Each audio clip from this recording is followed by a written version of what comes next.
इस वक्त 3 मौजू चल रहे हैं।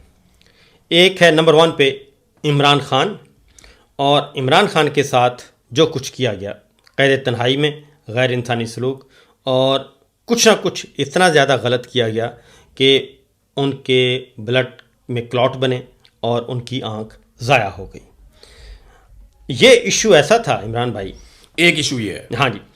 दूसरा इशू मईशत, और तीसरा क्या वाक़तन मईशत गवर्नेंस, मईशत, और क्या वाक़तन हमारे फ़ौजी भाई ये फ़ैसला कर चुके हैं कि मरीम साहबा को खुदा हाफिज़ कहा जाए, शहबाज शरीफ साहब को खुदा हाफिज़ कहा जाए और इस सिस्टम को लपेट दिया जाए।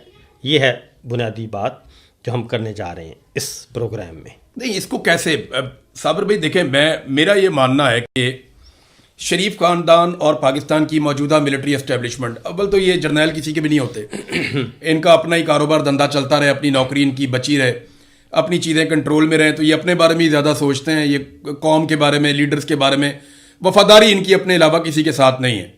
ये बात सच है। लेकिन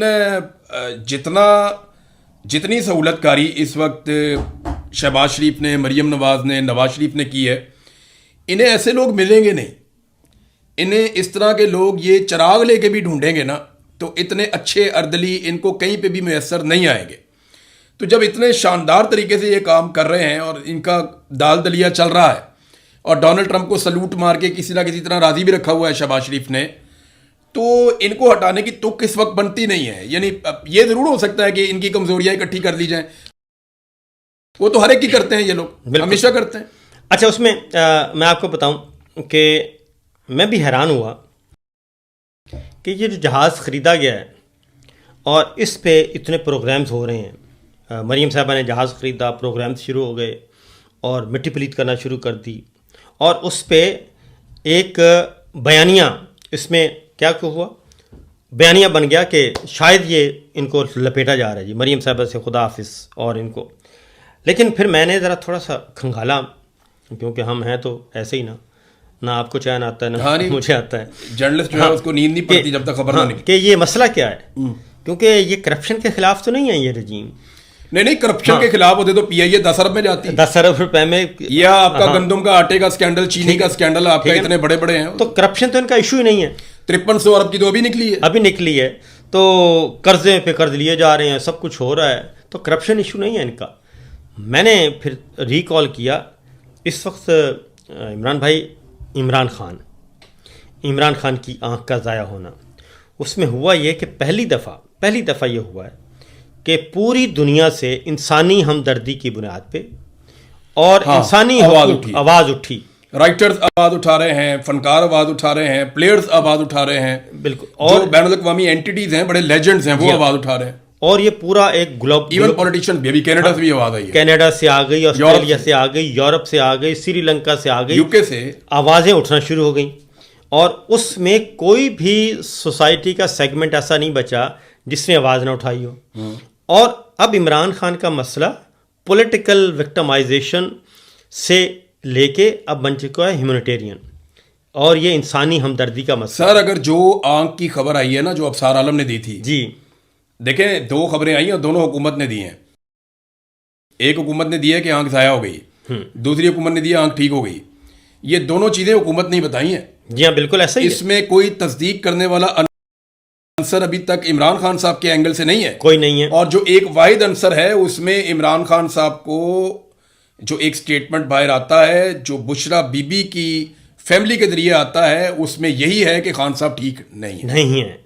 अब ये पूरी दुनिया में ये मसला फैल गया, पूरी दुनिया में मसला फैला, तो हमारे लोकल मीडिया को भी कुछ चाहिए था। लोकल मीडिया, रोजवेल्ट पे बात नहीं कर सकते आप इलेक्शन चोरी पे बात नहीं कर सकते, बोर्ड ऑफ नेतन पे बात आप नहीं कर सकते, गज़ा फोर्स भेजनी आप बात नहीं कर सकते, तो फिर मीडिया क्या करे। और दूसरी जानिब पूरे का पूरा ध्यान लग गया इमरान खान, अडयाला जेल, आंख, बिनाई, और इंटरनेशनल लेवल पे। और जब ये हुआ तो इन्होंने ये जहाज़ तो अभी नहीं ख़रीदा, जहाज़ तो चंद दिन पहले ख़रीदा, चंद माह पहले। हाँ, ये तो नहीं, ये वैलेंटाइन तैयार है, वैलेंटाइन के दिनों में ये उड़ना, ठीक है ना। उस वक्त ख़रीद के लाए गए और अचानक पता चला तो ये खबर दी गई। ये लाहौर में जो उड़ता रहा इतनी देर तक, हाँ। ये वहां क्या कोई आजमाइशी परवाज हो रही थी या कोई मीटिंग हो रही थी, उसके अंदर क्या था? अब उसमें हम उस तरह के हैं नहीं। नहीं, इस पे वो तो पे- अल्लाह इस ताला पे रहम हाँ, करे, हाँ, सबकी अपनी अपनी निजी हाँ, जिंदगी है। हाँ, इस पे लेकिन लाहौर में ही उड़ना उसका, इसको शुरू में टेस्ट किया गया, क्या वजह है? सर वो कहते हैं ना जी वो अन्य अंडा नहीं, हम भी एक नई गाड़ी लेते हैं तो हम वैसे ही मोटरवे पे चढ़ा के चेक करते हैं, वापस आ जाते हैं लाहौर, तो डेस्टिनेशन कोई नहीं होती। डेस्टिनेशन कोई नहीं होती। तो ये पूरे फैमिली गई होगी ऊपर, सैर हाँ, किया होगा, घूम फिर के लाहौर की वापस आ सैर गए, घूम ठीक फिर है। के वापस आ गया। 1 घंटा 52 मिनट की हाँ, फ्लाइट इनका है। खाना खुना आ जाता था हेलीकॉप्टर के ठीक है अंदर, ना? तो इनको क्या फर्क हाँ, पड़ता? इनका मसला यह कि ये स्टोरी क्यों दी गई। ये स्टोरी दी गई और ऐसे एंकर्स को दी गई, और ऐसे एंकर्स ने ये स्टोरी की जो कि 100% जुड़े हुए हैं हमारे एस्टेब्लिशमेंट के साथ। फिर एक बात, दूसरी बात है कि भाई वो डीजीज जो हैं, वो डीजीज जो कि हर वक्त टीवी पे नज़र रखते हैं कि मरियम की कवरेज हो रही है या नहीं हो रही। नहीं हो रही तो फ़ौरन डीएनओ फ़ोन करो, ये क्या हो रहा है, मरियम को कट करें, ये वर्डिंग होती है, मरियम को कट करें। मरियम कट हो जाती थी। और उसके बाद फलां खबर चली, ये मरियम के खिलाफ क्यों चली, मैम के खिलाफ कट। ये 9 बजे वाला खबरनामा थोड़े दिन पहले पूरा खा गई। वो ब्यूरोक्रेसी को बिठा के डांटा कि बच्चा गटर में क्यों गिरा है। जी हाँ। तो अगले दिन एक और गटर में गिर गया, उसके 3 दिन बाद फिर एक और गटर में गिर गया, और उसके 1 हफ्ते के बाद एक और बच्चा गटर में गिर के फौत हो गया। तो एक दफा इन्होंने ये गेम डाल दी और उसके बाद इनको समझ आ गई। अब इन्होंने बयान दे दिया कि ये जो बच्चा गटर में गिरेगा उसके माँ बाप पे हम मुकदमा दर्ज कर देंगे। माँ बाप पे मुकदमा दर्ज करेंगे। अब ये सारा सागर भाई, ये सड़क जो है ना जहाँ अभी हम बैठे हैं, ये सामने आगे ना एक घर है, उसके बाहर साइड पे ना ये कौंसल वाले कोई काम करवा रहे हैं। तो तकरीबन 100 मीटर से ना बोर्ड लगना शुरू हो जाते हैं, 100-150 मीटर जी से। हाँ, ऐसा ही है। और आगे जाके ना उसके इर्द गिर्द पूरा जंगला उन्होंने बना के रखा हुआ है। यहाँ खुदा ना खास्ता बच्चा तो दूर की बात है, किसी का जानवर भी गिर जाए ना तो कौंसल के ऊपर ऐसा मुकदमा होगा गवर्नमेंट के ऊपर कि वो बेचारे पैरों में गिर जाएंगे उनकी। तो यहाँ तो किसी मालिक के ऊपर एक जानवर भी गिर जाए ना, उसके मालिक के ऊपर भी पर्चा नहीं हो सकता, बल्कि वो पर्चा करवाता है। सर मैं आपने बात की यहाँ की, हर साल ना, आपको भी साल हो गया ना या भी नहीं हुआ? हाँ जी, मुझे 1 साल ऑलमोस्ट 1 साल होने वाला है ना। आपके घर पे भी एक बाकायदा तौर पे आपको कौंसल भेजेगी चार्ट कि जनाब आपने जो टैक्स दिया था ना, उसका इतने % हमने यहाँ लगाया है, इतने % यहाँ लगाया है, इतने % यहाँ लगाया है, ये है। उसके बाद आपको कोई एतराज़ है तो वो भी वो कहेंगे कि आप बताएं। हाँ जी, और अगर आपका कोई काम रह गया है, काम रहेगा तो वही बताएं। ये है यहाँ का। खैर यही तो मसला है कि इनकी सल्तनतें बाहर हैं। आप बता रहे थे कि कुछ खबरों को छुपाने के लिए कुछ खबरों को फैलाया गया। तो मिसाल के तौर पे बोर्ड ऑफ नेतन को छुपाना है उन मामलात को कि वहां फौज जा रही है, नहीं जा रही, क्या हो रहा है। रोजवेल्ट को छुपाया। हाँ, रोजवेल्ट वाले मामलात इनको पीछे लेकर जाना है। पीछे ले जाना है। इमरान खान साहब की आंख, उनकी बीमारी, ये मामला बहुत हाईलाइट हो गए, इनको पीछे लेकर जाना है। तो और मईशत में बुरी तरह जो नाकामियां हैं, जो गवर्नेंस इनसे नहीं हो पा रही, वहां पे खड़ा कर दिया गया जहाज। अच्छा, अब जहाज जब बहुत ज्यादा फैला तो इन्होंने कहा कि ये तो हाथ से निकल गया। तो बसंत वाली मेहनत भी जाया होगी। बसंत वाली मेहनत भी जाया होगी। फिर नया हुक्म आया। हालांकि बसंत ये 5 दफा करवाएंगे ना, 5-6 दफा लाहौर में ऐसे ही होगी। ऐसा ही होगा। तो भाई बसंत तो लाहौरियों की बसंत है ना, इनका उसमें क्या लेना देना है। बसंत में गुड्डी उड़ाने वाला इनका वोटर होगा, ये कोई गारंटी तो नहीं है, या इनका सपोर्टर होगा, ये तो गारंटी तो नहीं है। नहीं है। उन्हें बसंत में गुड्डी उड़ाने की इजाजत XYZ कोई भी दे। लास्ट टाइम इजाजत दी थी परवेज मुशर्रफ ने, बिल्कुल, तो लोगों ने बहुत गुड्डी उड़ाई थी। अब बुनियादी बात, इस टॉपिक को, इस सब्जेक्ट को ख़त्म करते हैं। जहाज़ आया, जहाज़ का मीडिया में छोड़ा गया। उसके बाद मैडम ने कहा कि जनाब ये तो ज़्यादती है। उन्होंने कहा नहीं, थोड़ा बहुत मीडिया को चाहिए होता है ना, हल्का फुल्का, तो इसलिए आप तसल्ली रखें, हम कंट्रोल कर लेंगे। लेकिन मामला बहुत फैल गया। ये भी पता चल गया कि इसराइली जहाज है। जब मामला ये फैला तो उसके बाद फिर दोबारा डीजीज आए और उन्होंने कहा भी इस सब्जेक्ट पे अब बात नहीं होगी, ख़त्म। और अब क्या हो रहा, अब राना तनवीर साहब आते हैं, वो कहते हैं इसमें कौन सी बड़ी बात है, अगर हमने जहाज़ ख़रीद लिया तो हम हेलीकॉप्टर भी ख़रीदेंगे। राना सनोला साहब आ गए, इसमें कौन सी बड़ी बुरी बात है, भाई जहाज़ को ज़ाती थोड़ी ख़रीदा है, गवर्नमेंट का है तो ख़रीद लिया तो क्या हुआ। अब ज़रा थोड़ा सा इनको हौसला हुआ है, डीजीज़ ने ज़रा थोड़ा सा इनको खड़ा किया है कि नहीं जाके आप करें। तो बुनियादी तौर पर मैं ख़ास तौर पे कहूँगा इमरान खान साहब की फैमिली से और PTI से, और ये जो MGM ग्रुप आया है पीटीआई का एमजीएम ग्रुप जो आया है। आपने बताया था मुझे पिछले वीलॉग में, मरवत, गंडापुर और यूसुफजई साहिबा मिसाल। हाँ, तो वो आया जो एमजीएम ग्रुप आया है, ये इस तरफ तवज्जो देने के बजाय आप वापस आए इमरान खान की तरफ। असल पूरी दुनिया इमरान खान को देख रही है। ये जहाज़ महाज इनका कोई दिलचस्पी नहीं है, बस ये है कि ठीक है इनको भी साइज़ में लाना होता है। इनको साइज़ में लाने के लिए ये हल्की फुल्की मौसीकी शुरू की गई और उनको भी बता दिया गया कि भाई देखें आपने जहाज़ ख़रीदा, हमें पता चल गया। और एक और चीज़ है, और वो है मीडिया में जो इन्वेस्टमेंट की जा रही है, सोशल मीडिया सेल कायम किए हुए हैं, वो भी एक फ़ाइल तैयार करके हमारे चेयरमैन नैब को दे दी गई है। साबर भाई, मेरी नज़र में ये जो पंजाब का रिजीम है ना, इसका एक तो सबसे बड़ा कसूर ये है कि इनके पास मैंडेट ही नहीं है। ये तो जाली मैंडेट पे 100%। उसके बाद जो इन्होंने एक बड़ी कार्रवाई डाली है ना, वो इन्होंने डाली है बहुत सारी चीज़ों को प्राइवेटाइज करके। ये जो इन्होंने एजुकेशन के साथ और हेल्थ के साथ किया है ना, ये क्रिमिनल नेग्लिजेंसी है। ये जो आपका सुथरा पंजाब वाला प्रोजेक्ट है, इसके पैसे ये कौम से लेते हैं, जी हाँ, लोगों की जेबों से निकलवाते हैं। जिन्होंने कौम का 100 यूनिट 200 और 300 यूनिट मुफ्त देना था, वो कौम से कचरा उठाने का भी पैसा ले रहे हैं, टैक्स लेने के अलावा। बिल्कुल। तो ये सारी चीज़ें जब आप प्लस और माइनस करते हैं ना, तो इनके बहुत सारे मामला आते हैं जिनमें इनकी पकड़ हो सकती है। लेकिन जो सबसे बड़ा मामला है वो जो अंधाधुंध कत्लेआम हो रहा है ना पंजाब में, जी हाँ, मावराए अदालत, यस। और हर महीने 100 से ज़्यादा बंदे मार दिए जाते हैं। सर मैं हिसाब लगा रहा था, 8 महीने और 8 महीनों में बनते हैं 240 दिन। 240 दिन में बंदे मारे हैं 927। हाँ जी, 927 बंदे। आप अंदाजा करें ना, लगभग 3 से ज़्यादा बंदे हर दिन में ये मार देते हैं, रोज़ मार रहे हैं ये।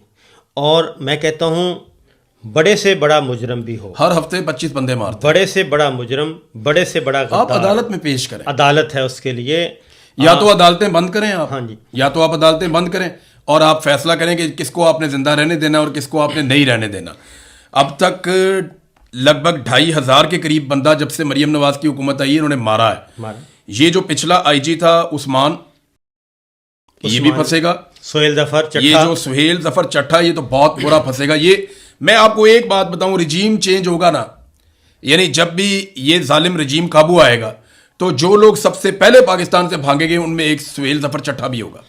और इसको दुनिया में कहीं जगह नहीं मिलेगी। वजह यह है कि इसके ऊपर कत्लेआम पड़ेगा। ये फौजदारी मुकदमा है, इसको दुनिया से पाकिस्तान मांग के वापस लेकर जाएगा। आपने एक इमरान भाई जी, आपने एक चीज़ पे तवज्जो दी है।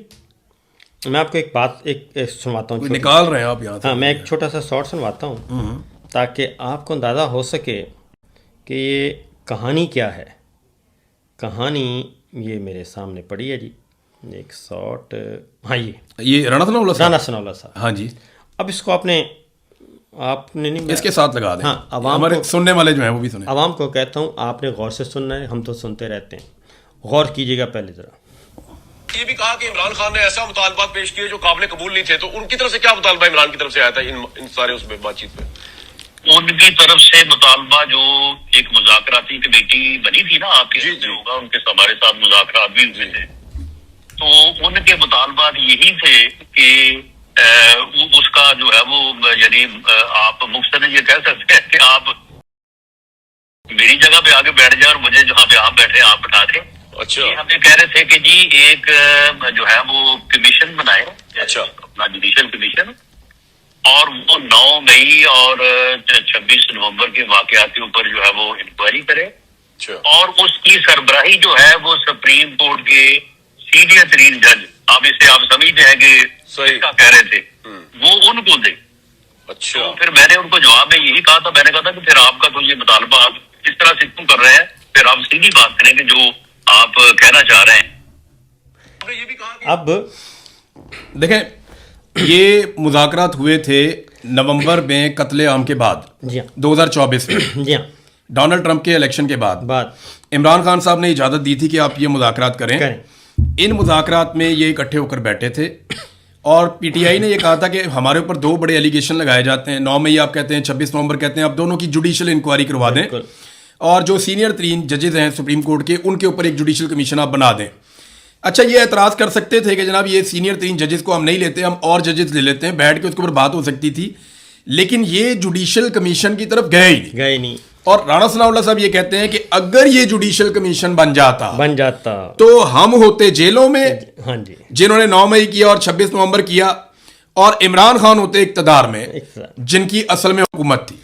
अब राणा साहब ने खुलेआम एतराफ़ कर लिया, और 26 का भी और 9 मई का भी। अब आपको बताता हूं कि 26 और 9 एक और बात राणा साहब ने बात की, एक तस्लीम कर ली इमरान खान के साथ मुज़ाकरात, और ये पहली दफ़ा ओपन डायलॉग हो रहा था सबके सामने। हाँ जी, पार्लियामेंट्री कमेटीज जब ये मुलाकात नहीं करवा पाए, हाँ, तो फिर इमरान खान साहब की पार्टी ने कहा कि भाई तुम इतनी तुम्हारी औकात नहीं है, तो दफा करो, हम तुमसे बात ही नहीं करते, हम नहीं करते। उन मुज़ाकरात में भी इमरान खान ने अपनी रिहाई नहीं मांगी, जिस पे ये कहते हैं कि जी उन्होंने ऐसी शराइत रख दी कि हम पूरी नहीं कर सकते थे।